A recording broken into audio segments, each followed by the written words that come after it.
Hindi siya makunat. Hindi siya makunat kasi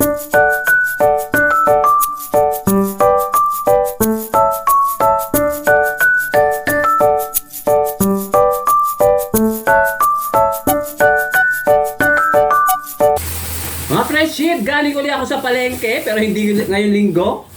Siyempre, pag may pera, bibili. Pag wala, hihingi ako doon sa kapatid ko ng pagkain ko.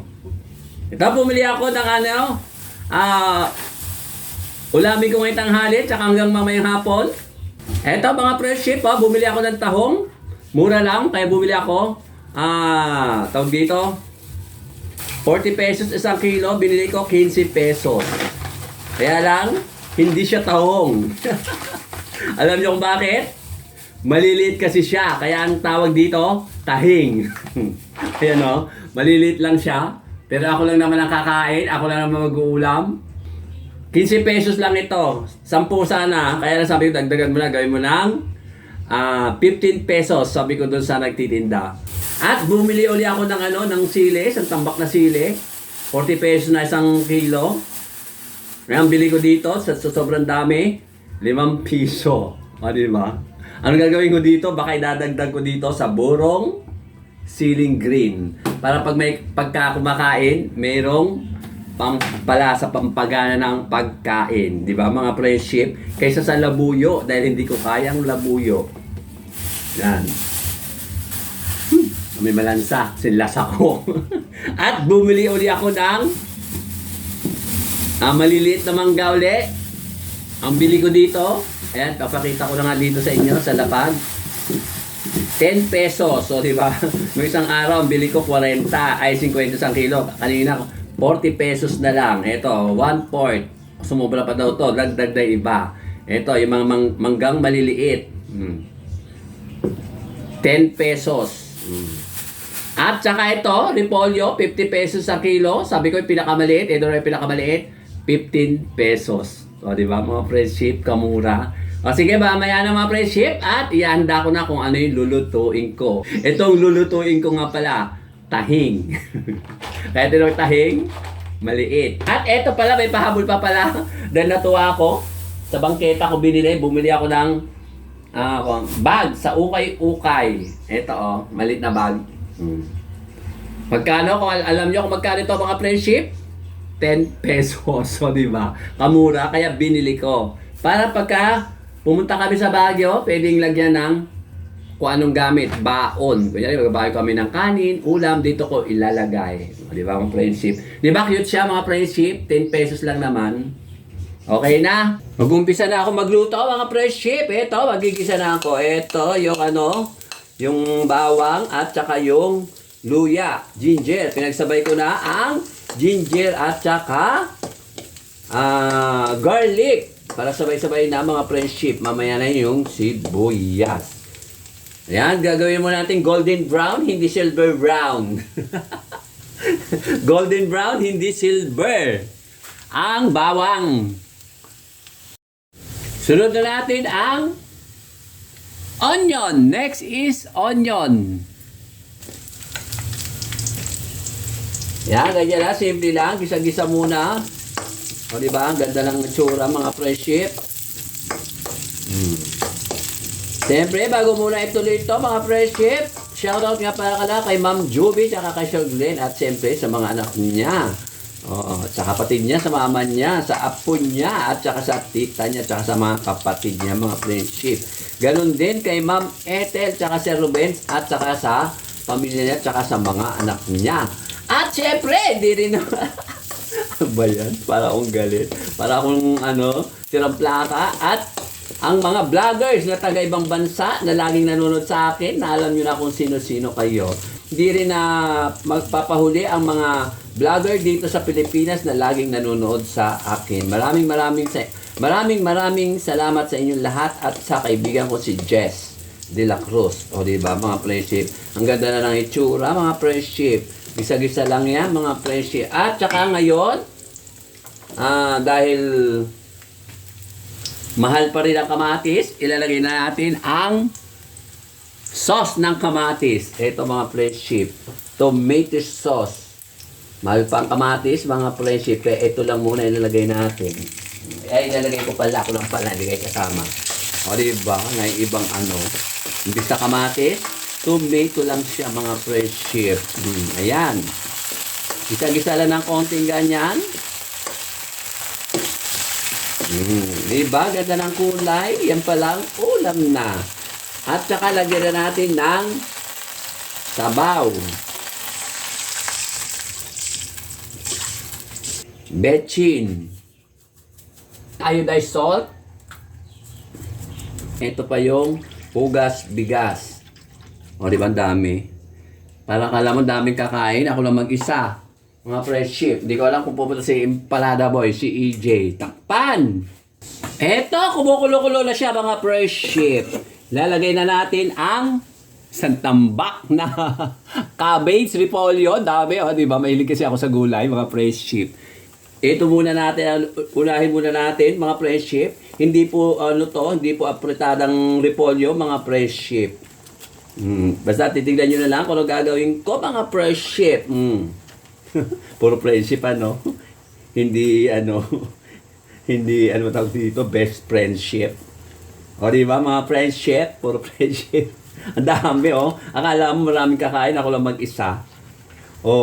Di ba? Ang laki ng tipak ng repolyo. Gusto ko ganyan kasi ang hiwa ng repolyo. Tsaka yung maraming sili. Ganyan ng mga friendship pag ako naghiwa ng repolyo. At muli nating takpan. Di ba? Ang ganda ng kulo, mga friendship. Pag naluto ito, tsaka ko ilalagay yung the main event. Talagyan ko siya na konting albaybay. Sanay na kayo mga friendship sa akin, na hindi talaga ay, konti na lang pala. Akala ko marami pa. Ba yan? Kaya ako ng konting tubig para lagyan natin ng konti. Konti lang naman, mga friendship. Kalug-kalugin ko lang muna. Ayan, shake, shake, shake. Shake, shake, shake. O, diba? Kasi matabang, tinikman ko kanina, mga friendship. Saka lagay natin dito. Diba? Dami. Pero sa bowl lang naman yun, mga friendship. Ano na yung tubig, hindi na purong halwaybay. Tsaka natin, takpan uli. Lalagay ko na yung pinaka-bida. Pinaka-bida to, mga friendship. Etong tahing. In English, measles, dahil maliit. Measles, pag malaki, muscles. So, diba? Pareho lang naman yung repolyo, yung cabbage, tsaka ito, parehong tiki 15 pesos, parehong tinimbang. Pareho lang sila, gano'ng karami. Lalagay natin dito sa ibabaw. Konting luto lang to, mga friendship. Pagbuka-buka niya, pagbuka, okay na, luto na siya, tama na. Ganun lang siya, mga friendship. Ayan, ganyan lang. Diba? Ito, pinakamaliit. Ito yung muscles pag malaki, diba? Diba, ganda rin tsura. Sayang di ako nakabili ng leeks. Sana may leeks yan sa ibabaw. Okay na to, mga friendship. Bumuka na siya. Basta't pagbuka lang, mahirap yung lutong-luto dahil magiging makunat siya. Ayan, bumuka na si tahing. Diba, mga siyempre, okay na to. Diba? At sasandukin ko na para hindi siya ma-overcook. Sabagay, yung iba na may iwan naman dyan. Diba? Sarap. Sarap, di ko pa natitikman. Ayan. Daming gulay, daming repolyo, daming cabbage. Ito naman ang gusto ko, gulay. Etong taong lang, ewan ko kung makakain ko lahat ng dami. Wala si Empanada Boy. Hindi siya pumunta, hindi siya nag-text. Kung pupunta, siguro may pasok siya. Pero no, isang araw ba, o kahapon nagpunta rito, na nag-vlog kami. Yan, diba? Dami naman yun, Sabagay, ang marami lang naman din yung shares. Ayan, natanggal na to sa sobrang na yata, sobrang luto na, natanggal na yung laman. Yan, diba? Dami sabaw. Aray ko, ang init. Ang init, mga fresh ship. Mga fresh ship, eto lang aking finished food. Ano kayang luto ito? Mamaya ko na sasabihin kung anong klaseng luto ito. Basta tahong. Tahong na may repolyo. Mamaya sabihin ko kung ano yung kanya. Anong klaseng luto. Diba? Ang sarap, tignan mo. Sariwang-sariwa ang tahing. O, di ba?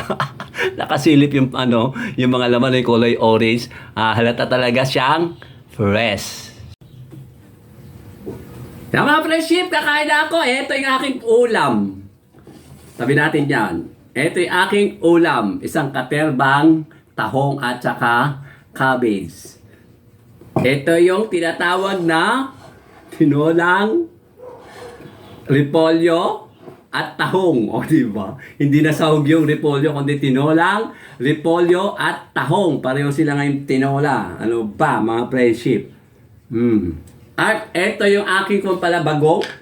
Alamang, at dahil mayroon akong ulam, sasabay ko tong tawag dito, tong mangga na binili ko, yung mga small but terrible. Ito naman yung alamang. O, diba? Ang sarap po, lapot. Ayan, o. Para makita nyo, ayan, lapot yan, mga friendship. Tagal na to. Mga ilang buwan na yan, pero hindi naman siya nasisira, mga friendship. Kahit tayo, mga friendship, ito yung tahong. O, yan, o, maliit nga lang siya, pero may laman. Kulay orange. At hindi siya kulay apple. O, diba? Si taling, kasi maliit siya. Harap. Siyempre, luto ko, ano ba? So. Wow! Sarap na sabaw. Di ba, mga friendship? Kain tayo, mga friendship. Ito yung cabbage. Ito yung cabbage, oh. Lima natin. Lambot.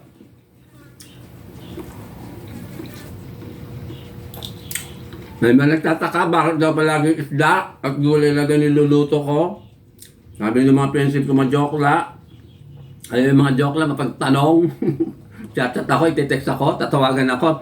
Ayaw naman nila mag-comment. Yung sa ano ko, sa vlog ko.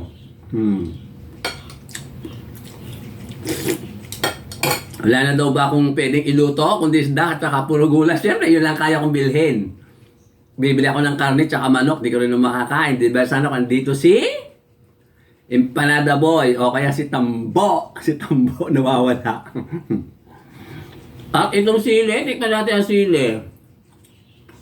Kumanghang. Hindi siya manghang. Mga friendship, sa kinain ko, pag manghang,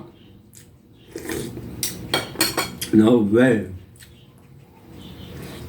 At itong mangga pa, maasim talaga itong mangga na to eh. Pero okay lang, mayroon namang bagong. Strong.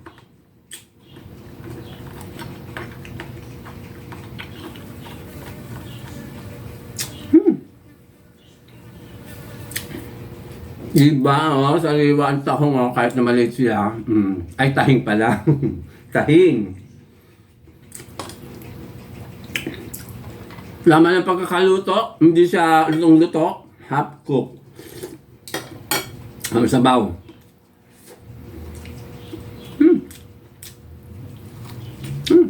Nak.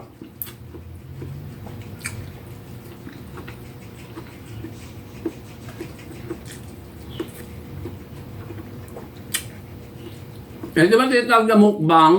Mukbang tahong, tsaka mukbang repolyo. Ang daming tahong, tsaka repolyo. Pareho lang naman silang 15 pesos. Pareho silang timbang. Di ba?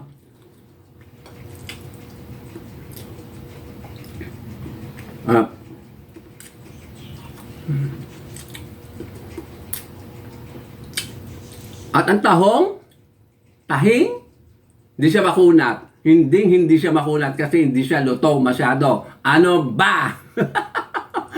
Para ko tanga ng mga friendship, no? Ito ulit.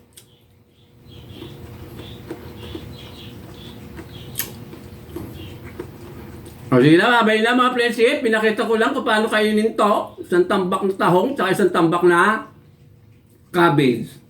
Babay na mga friendship. Thank you for watching.